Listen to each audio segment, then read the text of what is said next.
जय माता दी भक्तों। प्यारे भक्तों, इस वीडियो में आप सुन रहे हैं श्रीमद् देवी भागवत पुराण कथा के स्कंध 3 के अध्याय 15 को। लेकिन सबसे पहले स्वागत करती हूँ आप सभी का आपके अपने इस चैनल पर, और माँ भगवती जगदम्बिका से यही प्रार्थना करती हूँ कि माता रानी आप पर और आपके पूरे परिवार पर अपनी कृपा बनाए रखें। तो माँ भगवती का हृदय से स्मरण करते हुए सुनिए अध्याय 15। व्यास जी बोले, हे राजन, युद्ध आरंभ हो जाने पर क्रोध एवं लोभ के वशीभूत उन दोनों राजाओं ने लड़ने के लिए शस्त्र उठा लिए और तब उनके बीच भयानक संग्राम आरंभ हो गया। युद्ध के लिए कृत संकल्प वे विशाल बाहु राजा युधाजित धनुष धारण करके अपनी सेना तथा वाहन आदि के साथ रणभूमि में डट गए। इधर इंद्र के समान तेजस्वी राजा वीरसेन भी क्षत्रियोचित धर्म का अनुसरण करते हुए अपने दौहित्र के हित साधन हेतु विशाल सेना के साथ रण क्षेत्र में उपस्थित हो गए। सत्य पराक्रमी राजा वीरसेन ने युधाजित को सम्रांगण में उपस्थित देखकर क्रोध युक्त होकर इस प्रकार बाणों की वृष्टि आरंभ कर दी, मानो पर्वत पर मेघ जल बरसा रहा हो। राजा वीरसेन ने पत्थर पर घिसकर तीक्ष्ण बनाए गए द्रुतगामी तथा सीधे प्रवेश करने वाले बाणों से युधाजित को आच्छादित कर दिया और युधाजित के द्वारा छोड़े गए अत्यंत तीव्रगामी बाणों को उन्होंने अपने बाणों से टुकड़े टुकड़े कर दिया। इस प्रकार हाथियों, रथों तथा घोड़ों से अति भयंकर युद्ध होने लगा, जिसे देवता, मनुष्य तथा मुनिगण देख रहे थे। मांस भक्षण की लालसा वाले कौए, गीध आदि पक्षियों के विस्तृत समूह से शीघ्र ही वहां का आकाश मंडल ढक गया। उस युद्ध भूमि में हाथियों, घोड़ों तथा सैन्य समूहों के शरीर से निकले रक्त से अद्भुत तथा भयंकर नदी बह चली, जो लोगों को उसी प्रकार दिखाई पड़ रही थी जैसे यमलोक के मार्ग में प्रवाहित वैतरणी पापियों को भयावह दिखती है।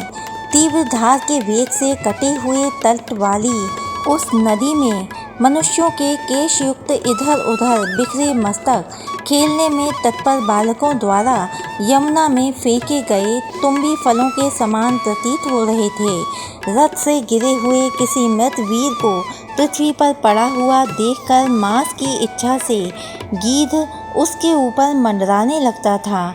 इससे ऐसा प्रतीत होता था मानो उस वीर का जीव अपने शरीर को अति सुंदर देखकर अत्यंत विवश हो उसमें पुनः प्रवेश करने की इच्छा कर रहा हो। युद्ध भूमि में हत कोई वीर योद्धा सुंदर विमान में आरूढ़ होकर अपनी गोद में बैठी हुई किसी देवांगना से अपना मनोभाव इस प्रकार व्यक्त करता था, हे करभोरू, इस समय बाणों से आहत होकर धरती पर पड़े हुए मेरे इस कांति युक्त शरीर को देखो।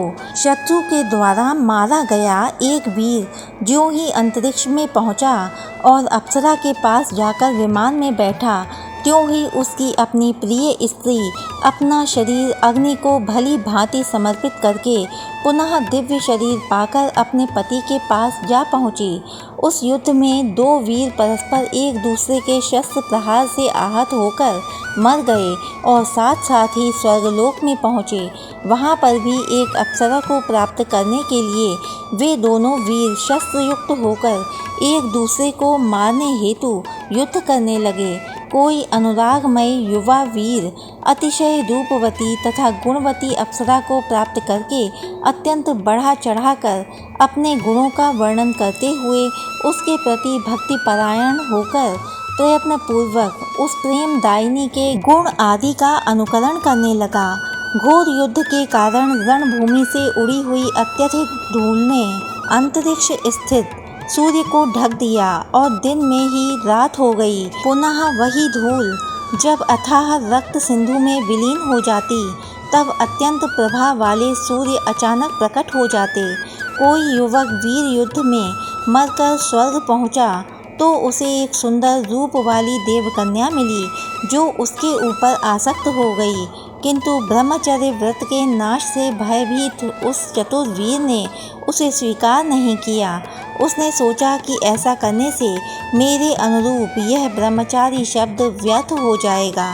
तदनंतर घोर संग्राम छिड़ जाने पर राजा युधाजित ने अपने तीक्ष्ण तथा अत्यंत भीषण बाणों से वीरसेन को मार डाला। इस प्रकार कटे मस्तक वाले महाराज वीरसेन पृथ्वी पर गिर पड़े। उनकी संपूर्ण सेना नष्ट हो गई और चारों दिशाओं में भाग गई। अपने पिता वीरसेन को सम्रांगण में मारा गया सुनकर तथा अपने पिता के वैर का स्मरण करते हुए मनोरमा भय से व्याकुल हो गई। वह इस चिंता में पड़ गई कि बुरे विचारों वाला वह पापी युधाजित राज्य के लोभ से मेरे पुत्र को अवश्य ही मार डालेगा। अब मैं क्या करूं, कहां जाऊं? मेरे पिताजी युद्ध में मारे गए और पतिदेव भी मर चुके हैं और मेरा यह पुत्र अभी बालक ही है। लोभ बड़ा ही पापी होता है, इसने किसको अपने वश में नहीं किया। लोभ से ग्रस्त हो जाने पर श्रेष्ठ राजा भी कौन सा पाप नहीं कर सकता। लोभ से अभिभूत मनुष्य अपने माता पिता भाई गुरु तथा बंधु बांधवों को भी मार डालता है, इसमें संदेह नहीं है। लोभ के कारण मनुष्य अभक्ष्य का भक्षण तथा अगम्या स्त्री के साथ गमन भी कर लेता है। यहाँ तक कि लोभ से व्याकुल होकर वह धर्म का भी त्याग कर देता है। अब इस नगर में कोई बलवान पुरुष मुझे सहायता देने वाला भी नहीं रह गया है, जिसके आश्रय में रहकर मैं अपने सुंदर पुत्र का पालन कर सकूं। यदि राजा युधाजित मेरे पुत्र को मार डाले तो मैं फिर क्या करूंगी? इस संसार में मेरा कोई रक्षक नहीं है जिसके सहारे मैं निश्चिंत रह सकूं। मेरी सौत लीलावती भी सदा मुझसे वैरभाव रखती है, अतः वह भी मेरे पुत्र पर दया नहीं करेगी। युधाजित के रणभूमि से लौटकर आ जाने पर मेरा यहाँ से निकल भागना संभव नहीं हो सकेगा। वह मेरे पुत्र को बालक जानकर उसे कारागार में डाल देगा। सुना जाता है कि पूर्व काल में इंद्र ने अपने वज्र को अत्यंत छोटा बनाकर अपनी सौतेली माता दिति के गर्भ में प्रवेश करके गर्भस्थ शिशु को काटकर उसके 7 टुकड़े कर दिए थे। इसके बाद उसने पुनः एक एक टुकड़े के 7-7 खंड कर दिए थे। वे ही आगे चलकर देवलोक में 49 मरुत के रूप में प्रतिष्ठित हुए। मैंने यह भी सुना है कि पूर्व काल में एक राजा की किसी रानी ने अपनी सौत के गर्भ को नष्ट करने के उद्देश्य से उसे विष दे दिया था। कुछ समय बीतने पर वह बालक विष के साथ उत्पन्न हुआ। इसी से वह भूमंडल पर सगर नाम से प्रसिद्ध हो गया। महाराज दशरथ की भार्या कैकेयी के पति ने जीवन काल में ही उनके ज्येष्ठ पुत्र रामचंद्र को वनवास दे दिया था, जिसके फलस्वरूप राजा दशरथ की मृत्यु भी हो गई। जो मंत्री मेरे पुत्र सुदर्शन को राजा बनाना चाहते थे, वे भी अब विवश होकर युधाजित के अधीन हो गए हैं। मेरा भाई भी ऐसा योद्धा नहीं है जो मुझे बंधन से छुड़ा सके। दैव योग से मैं महान संकट में पड़ गई हूँ, फिर भी उद्योग तो सर्वथा करना ही चाहिए। सफलता तो दैव के अधीन है, अतः अब मैं अपने पुत्र की रक्षा के लिए शीघ्र ही कोई उपाय करूंगी।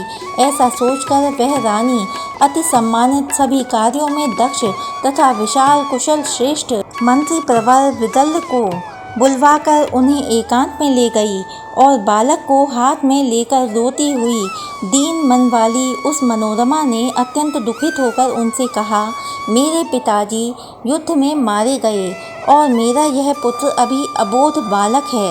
राजा युधाजित बलवान हैं, ऐसी स्थिति में मुझे क्या करना चाहिए, मुझे बताएं। तब विदल्ल ने उससे कहा, अब यहाँ नहीं रहना चाहिए, हम लोग यहाँ से वाराणसी के वन में चलेंगे। वहाँ सुबाहु नाम से विख्यात मेरे मामा रहते हैं। वे समृद्धिशाली तथा महाबलशाली हैं, वे ही हमारे रक्षक होंगे। मन में युधाजित के दर्शन की लालसा से नगर से बाहर निकल चलना चाहिए और रथ पर सवार हो प्रस्थान कर देना चाहिए, इसमें शंका की आवश्यकता नहीं है। विदल्ल के ऐसा कहने पर रानी मनोरमा लीलावती के पास गई और बोली, हे सुनैने, मैं तुम्हारे पिताजी का दर्शन करने जा रही हूँ। ऐसा कहकर मनोरमा एक दासी और मंत्री विदल्य को साथ लेकर रथ पर सवार हो नगर से बाहर निकल गई। उस समय बहुत डरी हुई, दुखित, अत्यंत दीन तथा पिता के मृत्युजन्य शोक से व्याकुल वह मनोरमा राजा युधाजित से मिलकर तत्काल अपने मृत पिता का दाह संस्कार कराकर भय से व्याकुल हो कांपती हुई 2 दिनों में गंगा जी के तट पर पहुंच गई। वहां के निषादों ने उसे लूट लिया तथा उसका सारा धन और रथ छीन लिया। सब कुछ लेकर वे धूर्त दस्यु चले गए। तब वह रोती हुई अपने पुत्र को लेकर सैरंध्री के हाथ का सहारा लेकर किसी प्रकार गंगा के तट पर गई और एक छोटी सी नौका पर डरती हुई बैठकर पवित्र गंगा को पार करके वह भयाक्रांत मनोरमा त्रिकूट पर्वत पर पहुंच गई। वह भयभीत मनोरमा भारद्वाज मुनि के आश्रम में शीघ्रता से पहुंची।